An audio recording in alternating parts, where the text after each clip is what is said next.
Dans l'épisode précédent. Après avoir reçu un étrange mail et qui son acolyte, ami, larbin ou bref, on s'en fout, Sactis quoi, avait pris la décision de participer au concours du grand patron afin d'intégrer le Z-Crew. Concours qu'ils avaient d'ailleurs remporté grâce à la fabuleuse technique du piston. Je veux dire de coups de pouce purement altruiste et dénué d'intérêt, bien sûr. Bref, installez-vous et profitez bien de cet épisode. Ah, et au passage, n'hésitez pas à lâcher un petit like et à vous abonner, ça fait toujours plaisir et c'est toujours gratuit. Bonjour et bienvenue dans la Big Boss Company, mon cher Ekion. Et voici, découvrez votre tout nouveau studio. En fait, je me présente, je suis Pix, le sous-directeur de la Big Boss Company. Et ici, dans ce studio, vous pouvez voir un magnifique fond vert. Il y en a qui tueraient pour en avoir un, dont moi. Ok, je crois que j'ai trouvé plus fou que Sactis. Ah non, lui c'est juste qu'il était con à la base. Mais bon, je ne vais pas vous déranger plus. Et vous laisser travailler. Au revoir. Dis donc, c'est que ça fait vraiment chipos ici. C'est qui le responsable budget? On économise ce qu'on peut, hein. On est capitaliste ou on n'est pas?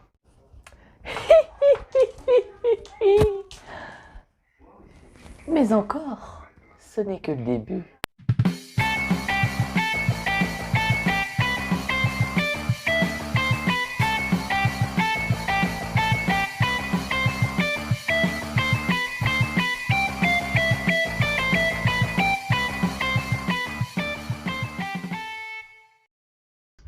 Bonjour à tous et à toutes, c'est Kion, et aujourd'hui nous nous retrouvons pour le premier épisode du Crazy Show, l'émission composée de 3 programmes différents. Et sur cet écran s'affiche le sommaire d'aujourd'hui. Premièrement, dans l'anecdotique, nous parlerons de l'herbe. Ensuite, nous parlerons dans Fish Story du squale les féroces, également appelé Cookie Cutter Shark en anglais. Et pour terminer cet épisode, dans le bestiaire, nous parlerons du Ai, un petit animal qui fait bien mal. Allez, c'est parti, let's go!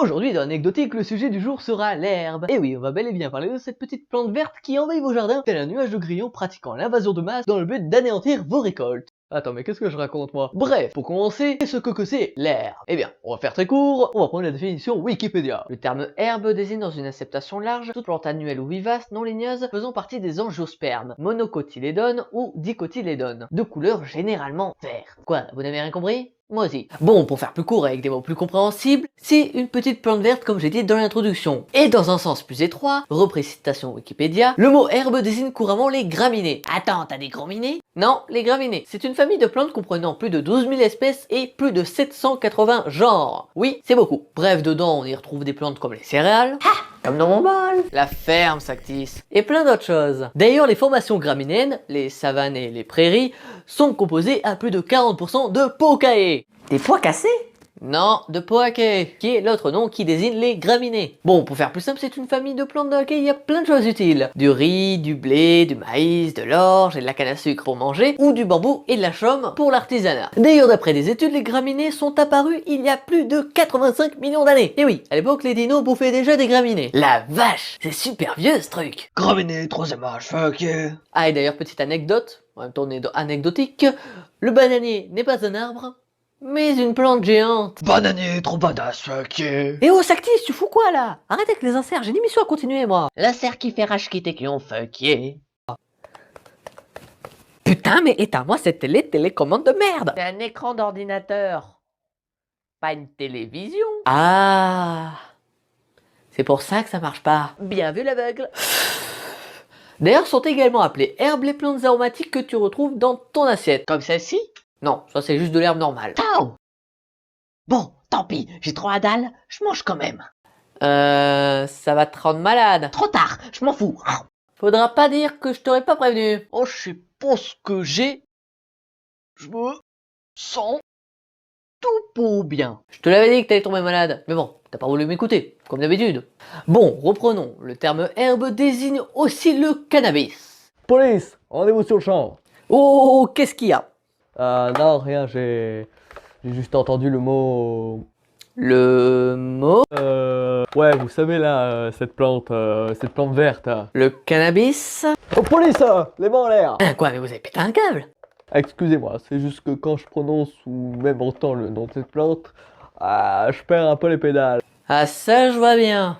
Ah bon, désolé de vous avoir dérangé. À une prochaine.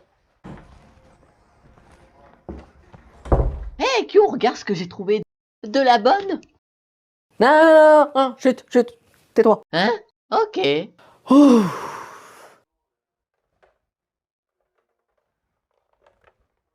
Bonjour, sergent. Je, je me présente pour rentrer dans la police. J'ai toujours voulu rentrer dans la police. Mais mes amis me disaient que j'en avais pas le clan. Ouh, les borgneurs, va, c'est les borgneurs. Mais oui! Et monsieur, la dernière fois, c'était pas vous qui m'avez... Wow, il y a tout qui tourne dans ma tête. Et Kyo, regarde. Je suis entouré de chèvres arc-en-ciel. N'empêche, vraiment étrange cette ciboulette. Mais imbécile, c'est pas la ciboulette, ça, c'est de la marijuana. Marie... Juana? Drogue? Cannabis? Cannabis? Et merde. Oh, police, vous êtes cerné. Aucun échappatoire n'est possible pour vous, ville crapule. Alors, rendez-vous sans faire d'histoire. Compte pas sur moi pour t'aider, hein. Ah merci bien, salaud. Enfin, de toute façon, un incapable comme toi pourrait pas faire grand-chose. Hein? Quoi? Qu'est-ce que tu dis? Moi, incapable? Et c'est qui a réussi à berner qui? Qui puis l'a kidnappé? Et c'est qui a réussi à s'échapper d'une corde mal attachée? Ah, et après, qui c'est qui a été incapable de me rattraper? Toi. Eh, je te permets pas. J'avais un plan. Qui a foiré, je te rappelle. Mais arrête, tu me ridiculises. Ah bah tu sais, t'avais pas besoin de moi pour ça. Hein. Tu le faisais très bien tout seul. Stop! À ce moment-là, vous êtes sûrement en train de vous demander quelle est cette fameuse histoire entre Ekion et Saktis. Eh bien, laissez-moi vous montrer ce flashback pour vous la raconter. Ça devrait pas sonner à cette heure-ci. Qui ça pourrait être? Bonjour, c'est le facteur. Je suis venu vous livrer une batte de baseball, mais une batte dernière génération. Vous allez voir, c'est vraiment une batte incroyable. Voilà, la toute nouvelle batte de baseball, nouvelle génération. Je vais vous faire une petite réduction dessus. Et je vous ai un peu menti, je ne suis pas livreur, mais vendeur au porte-à-porte. Non, non, non, je n'en veux pas de votre batte. Non. Oh, vous ne la voulez pas? C'est dommage. Mais je crains qu'il faille utiliser la manière forte. Aïe, aïe, aïe, aïe, aïe, aïe, aïe, aïe, aïe, aïe, aïe. Oh, on dirait qu'il se réveille enfin. Tu sais quoi? Je vais te dire pourquoi je t'ai un peu cassé la gueule. Alors la raison, elle est toute simple. Hein. Juste, j'aimais pas ta tronche. Voilà, non, c'est juste ça. Hein. Tu m'as rien fait personnellement. Mais c'est juste que j'appréciais pas ta tronche, donc j'ai décidé de venir chez toi et de te casser la gueule. Voilà. Et maintenant, je vais aller faire mes courses, puis je vais revenir et pour te recasser la gueule. Voilà. En plus, ça ferme bientôt, donc je dois un petit peu me dépêcher. Au revoir. Enfin, à dans 30 minutes. Allez, bye. Ah putain, salaud. Ah, salopard. Ah, mais attends. Mais c'est qu'elles sont pas bien attachées ces cordes. C'est quoi ces trucs à la con?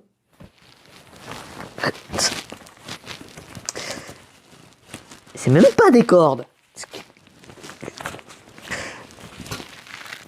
Ah ouais, t'appelles ça des cordes? Il espère m'attacher avec ce truc, lui. Par contre, y a pas une glace quelque part parce que... Ah putain. Ah, je suis salement amoché, moi. Je suis salement amoché. Bon. Faut que je me casse d'ici avant que l'autre con revienne. Oh, vous allez arrêter de causer, vous deux? J'ai une arrestation à faire, je vous signale. Pour quel motif? Avoir dit un mot qui vous rend fou? Désolé, mais ce n'est pas illégal. C'est vrai, c'est vrai. Bon, ben alors je repars. Mais attention, j'étais à l'œil.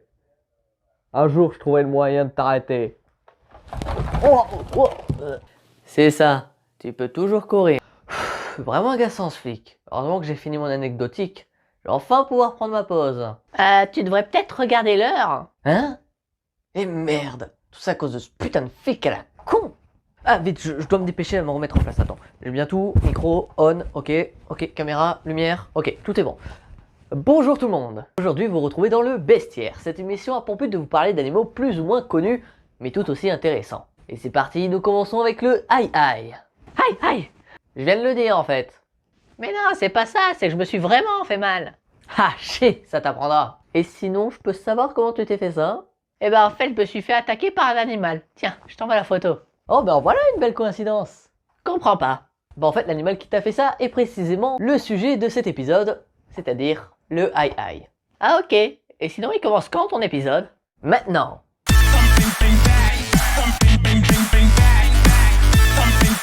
Bon, je pense qu'un certain nombre d'entre vous connaissent déjà le aïe-aïe, notamment grâce à sa particularité de posséder un immense doigt bien plus long que les autres qu'il possède. C'est d'ailleurs l'une des premières choses qui nous viennent à l'esprit quand on nous dit aïe-aïe. La preuve, un micro-trottoir. Bonjour monsieur, excusez-moi de vous déranger, connaissez-vous les aïe-aïe? Oui, Et quelle est la première chose qui vous vient à l'esprit quand on prononce ce mot? la douleur, Ah, comme celle que j'ai ressentie quand mes parents sont morts. Génial, Aïe, aïe, votre vie est excellente, tout comme cette blague. oui, je suis mort à l'intérieur. Et Roger, je pense qu'il faudrait se balader. Ce type a l'air complètement malade. Ok, deuxième tentative. Connaissez-vous le aïe-aïe? Ah oui, le aïe-aïe. Ouais, je connais bien cette bête-là. Petit à petit, cet animal s'est faufilé dans mon esprit et depuis, je fais des cauchemars tous les soirs. J'en peux plus. Alors on me dit, c'est pas si grave, si ça se trouve, il veut juste des câlins et des Doritos. Mais c'est encore pire alors. Parce que les Doritos, c'est mes Doritos. Et personne ne touche à mes Doritos. Et j'ai bien dit, personne.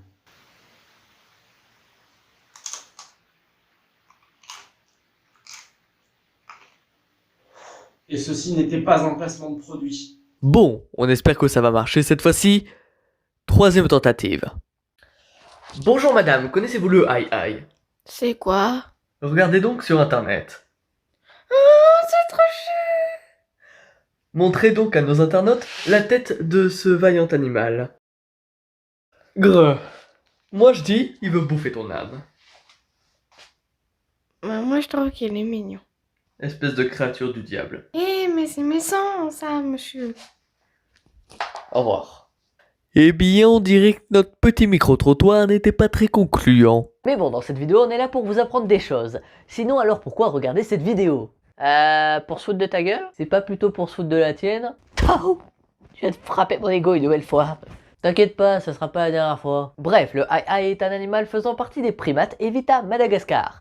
Mais malheureusement, aussi kawaii soit-il, le aïe-aïe est menacé d'extinction comme une bonne partie de la faune de son île.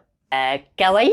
Mais tu te moques de moi, t'as vu sa tronche? On dirait qu'il veut bouffer ton âme. Avec son énorme queue? Oui, attends quoi? Mais non, c'est pas ce que je veux dire. Bref. Attends, Ekyo, je t'ai parlé que de sa tête. Mais regarde le reste de son corps, on dirait une chimère le truc. Oui, c'est vrai, sa morphologie peut effectivement faire penser à une chimère. Et pour cause. Dents de rongeur, oreilles de chauve-souris, queue d'écureuil, et j'en passe. Ah bonjour, moi c'est Jean. Ouais, ferme ta gueule. Le aïe-aïe mesure entre 75 et 90 cm de long, dont plus de la moitié pour sa queue. Eh ben dis donc, il en a une grosse. C'est un mauvais jeu de mots, merci. Bon, on va passer à la partie reproduction. Ah, ça arrive. 1, 2 et 3. Tu fous quoi, Sactis? Ben ça se voit pas, je suis en train de reproduire les aïe en les imprimant. D'accord, en fait, t'es juste complètement con. Non, taré, c'est pas pareil. Non, t'es juste con. Mais t'es pas sympa. Je suis pas là pour l'être non plus. Bon, reprenons. Le temps de gestation du aïe-aïe est 266 jours, soit 5 mois et demi. Et après sa naissance, il reste 1 an avec sa mère, ce qui est à peu près le seul moyen de distinguer un mâle d'une femelle aïe-aïe. Oui, car apparemment les deux sexes seraient impossibles à identifier. Bonjour, vous êtes un mâle ou une femelle? Ah, bonne question, déjà que moi-même je sais pas. Quoi, tu connais même pas ton propre sexe? Non, et toi c'est quoi le tien? Ouais, j'avoue que moi non plus, j'en sais rien. Bon, on fait quoi? On tente et on regarde si ça marche? Ouais, Vas-y. Bon, bah je crois qu'on va bientôt se quitter. Attends, mais tu parles même pas l'utilité de son doigt? Tu veux vraiment que j'en parle? Ouais. D'accord, mais sachez que si vous appréciez notre émission et que vous voulez nous aider à nous développer, vous pouvez partager le concept à vos amis ou d'autres connaissances. Ainsi qu'à lâcher un petit pouce bleu. Ça fait toujours plaisir. Bon et alors, ce doigt à quoi sert-il? Eh bien il s'en sert pour détecter les insectes cachés dans les troncs d'arbres et les attraper en déchiquetant au préalable l'écorce des arbres avec ses incisives. Ah, voilà, je l'ai fait, t'es content Sactis? Oui. Et on scelle le club de fin. Bon, et toujours pas arrivé monsieur Squall? Ah, enfin là. Oui, pas de soucis. Ah, tu restes pas? Bah non, qu'est-ce que tu crois? J'ai dû enchaîner 2 émissions par ta faute. Oh ça va, pas besoin de me crier dessus. En fait, comment ça se fait que t'aies le droit d'être en retard sans que le patron dise rien du tout? Car je suis employé et que le patron est juste plus clément avec les employés. En plus, il kiffe bien ma voix. Par laquelle il lui ressemble. Ah d'accord. Bon, maintenant, casse-toi comme prévu, je dois faire mon émission. Et non mais oh, mais ça se fait pas! Je te signale qu'à la base, c'est toi qui voulais partir. Ah ouais, c'est vrai. Bon ben au revoir alors. Bien le bonjour. Aujourd'hui, on va parler du plus petit requin du monde. Ouais, rien que ça. Et je vous prie de nommer le squalelet féroce. Spécialiste des attaques éclairs, ce requin de 60 cm ne fait qu'une bouchée de petits calmars ou pieuvres. Mais ce n'est pas à la hauteur de son charisme de mafieux. Et oui, le squalelet est bien plus que ça. Puisque ses proies de prédilection sont plutôt des dauphins, des phoques. Là, il y a du défi, mais ce n'est rien comparé à une confrontation face à une baleine. Et ouais, badass ce petit poiscaille. Mais je vous rassure, il ne les mange pas entièrement. Non, en réalité, il ne fait que leur arracher une petite galette. Mais ça n'enlève rien au respect que j'ai envers ce requin. D'ailleurs, il a une technique pour ça, notre petit bougre. Pour arracher ses galettes, il utilise ses dents supérieures pour s'agripper à sa proie, puis se met à tourner. Et pendant ce temps, sa mâchoire inférieure s'occupe d'arracher cette fameuse galette de chair. Ensuite, il retourne dans les profondeurs pour manger son précieux butin. Ah oui, et je l'ai pas dit, ses lèvres lui servent de ventouse, ce qui est très pratique. Le squalelet chasse généralement la nuit à la surface de l'eau, et pour ça il est équipé de photophores placés sur son ventre qui lui sert de lampe pour s'orienter dans les ténèbres de la nuit. À l'aube, notre petit requin retourne se cacher à 900 mètres de profondeur pour éviter les gros prédateurs qui sont de sortie. Ah, et dernière anecdote avant de se quitter, le squalelet est cannibale. Oh désolé, j'ai oublié quelques affaires. Ah et aussi je me suis dit que tant qu'à faire, j'allais venir squatter un peu pour voir comment ça se passe. Tu vois? Ouais, sauf que... tu arrives juste un peu trop tard, je viens de finir. Hein? Quoi? T'as déjà terminé? Mais non, mais ça va pas du tout, c'est trop court. En plus, je suis sûr t'as oublié plein de trucs. Genre par exemple, est-ce que tu as dit où habitait ce requin? Non. Dans quel endroit? Dans les eaux océaniques et tropicales. Voilà, c'est bien, on continue, on se bouge. Le squalelet s'attaque également aux sous-marins, aux câbles sous-marins et même aux humains, putain. Ce poisson n'a peur de rien. Wow, quand même, calme-toi un petit peu, mec. Ouais, t'as raison. D'ailleurs, tu sais ce que c'est le surnom du squalelet? Non. Eh bien, je vais te le dire. Le Cookie Cutter Shark, soit le requin en porte-pièce. Stylé. Bon, ça te va comme ça? Ça c'est long pour toi? Ça peut aller, mais est-ce que t'as parlé de leur affiliation avec la mafia océanique? De quoi tu me parles? Oh, vas-y, fais pas le con. Je suis sûr que tu sais très bien de quoi je parle. Ouais, ok, j'avoue. Mais ça pourrait être dangereux. Mais ce sont de simples poissons, ils sont sous l'eau, nous on est sur Terre. Qu'est-ce que tu veux qu'ils nous fassent, hein? C'est pas pour nous que je parle. Tu vois, il y a quelqu'un que j'aimerais bien protéger. Elle s'appelle Roussette. Et étant donné qu'elle vit dans l'eau, si on en parle, ça pourrait bien la mettre en danger, tu vois? Ouais, je comprends. Bref. Ouais. Attends, mais pourquoi tu le fais, toi? Désolé. D'accord, bon, je reprends. Merci d'avoir regardé cette première édition du Crazy Show. J'espère qu'elle vous aura plu, même si elle a mis quand même pas mal de temps à arriver. Donc, rien que pour ça, n'hésitez pas à partager, à liker, à commenter, à vous abonner, à tout ce que vous voulez. N'oubliez surtout pas la cloche. Et nous, on se dit peut-être le mois prochain pour le second épisode. Ciao. Et n'oubliez pas qu'il y a une scène post-générique. Ça serait dommage de la louper. Flambeestier, prépare-moi une télécommunication. Je crois que nous devrions avoir une petite discussion avec le grand patron.